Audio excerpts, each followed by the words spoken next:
मैं कैंसर तक का इलाज करने वाला पशु चिकित्सक था, पर अंधी गर्लफ्रेंड की बीमारी ठीक करते ही वह पलट गई और अमीर बनने के लिए शादी करने लगी। उसने मेरे बचाए 250 मरीजों को खरीदकर मुझे अदालत में घसीटा और बिना लाइसेंस इलाज का आरोप लगाया। लेकिन गुस्सा होने के बजाय मैं हंस पड़ा, क्योंकि मुझे अभी अभी एक ऐसा सिस्टम मिला था जो बीमारियां ट्रांसफर कर सकता था। चाहे बीमारी कितनी भी गंभीर हो, मुझे बस किसी को छूना होता था और वे ठीक हो जाते थे। साथ ही मैं जिन बीमारियों को अपने अंदर समेटता था उन्हें किसी और को भी दे सकता था। और इसी तरह सिर्फ 1 महीने में मैंने जिन भी मरीजों को छुआ वे सब मौत के मुंह से वापस आ गए। मुझे लगा था कि अब मैं आखिरकार वह चमत्कारी डॉक्टर बन जाऊंगा जिसकी सब तारीफ करते हैं, लेकिन मुझे कभी उम्मीद नहीं थी कि वही लोग मुझे पैसों के लिए बेच देंगे और अदालत में घसीट लाएंगे। अगर भलाई करने से मुझे कुछ नहीं मिलता तो बेहतर है कि मैं हर दर्द उन्हीं को लौटा दूं। अभियोजन पक्ष द्वारा आरोपी चेन जे पर बिना लाइसेंस के चिकित्सा करने और अज्ञात दवाओं का अवैध रूप से उपयोग करने का आरोप है, जिससे गंभीर विकलांगता हुई। साथ ही कई अन्य आरोप जिनमें सार्वजनिक सुरक्षा को खतरे में डालना भी शामिल है। सभी अपराधों की सजा एक साथ सुनाई जाएगी।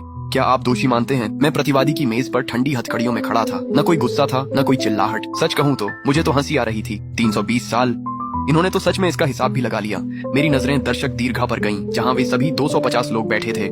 वे 250 तथाकथित पीड़ित मुझे ऐसी नफरत से घूर रहे थे जैसे मैंने उनके पिता की हत्या कर दी हो। और ठीक सबसे आगे की पंक्ति में एक पुरुष और एक महिला बैठे थे। वह आदमी एक कस्टम सूट पहने हुए था।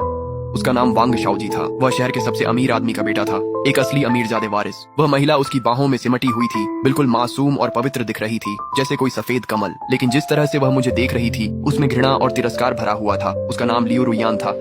सिर्फ 1 महीने पहले वह मेरी गर्लफ्रेंड थी। लियू रुयान जन्म से ही अंधी थी और बाद में किसी तरह एड्स के अंतिम चरण से संक्रमित हो गई थी। वह इतनी दुबली थी कि कंकाल जैसी दिखती थी और उसके अपने माता पिता तक ने उसे अस्पताल के गलियारे में मरने के लिए छोड़ दिया था। मैं ही वह था जिसने अपनी सारी चीजें बेच दी और उसे अपने छोटे से क्लिनिक में वापस ले आया। और उसी रात मैंने गलती से बीमारी स्थानांतरण प्रणाली को जागृत कर दिया। जब तक मैं किसी को छूता, मैं किसी भी जीवित चीज से कोई भी बीमारी निकाल सकता था, फिर उसे सिस्टम के क्वारंटीन कक्ष में संग्रहित कर सकता था और उन्हें तुरंत ठीक कर सकता था। और उस कक्ष में मौजूद किसी भी बीमारी को मैं जिसे चाहूँ सिर्फ छूकर उसे दे सकता था। सिस्टम मिलने के बाद सबसे पहला काम मैंने यह किया कि मैंने लियू रुयान का हाथ पकड़ लिया। मैंने उसकी जन्मजात अंधता और एड्स के अंतिम चरण दोनों को निकालकर सिस्टम में बंद कर दिया। 20 से अधिक वर्षों तक अंधी रहने के बाद जब लियू रुयान ने अपनी आंखें खोली तो उसने सबसे पहले कहा, चेन जे, धन्यवाद, मैं तुमसे अलावा किसी और से कभी शादी नहीं करूंगी। और मैंने उस पर विश्वास किया। इस सिस्टम से अपनी पसंदीदा महिला को बचाने के बाद मुझे लगा मैं सफल हो रहा हूँ। पैसे और घर के लिए मैंने मरीजों को देखना शुरू किया। 1 महीने में मैंने 250 ऐसे लाइलाज मरीज ठीक किए जिन्हें अस्पतालों ने छोड़ दिया था। इनमें लिवर कैंसर वाला व्यापारी, किडनी फेलियर वाला बुजुर्ग और जली हुई इन्फ्लुएंसर शामिल थी।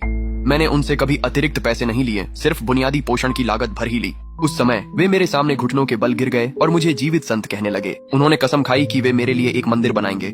और उसके बाद क्या हुआ? जैसे ही लियू रुयान की नजर वापस आई, उसने सबसे पहले क्लब जाकर जश्न मनाया। वहीं उसकी मुलाकात वांग शाओजी से हुई, जो एक अमीर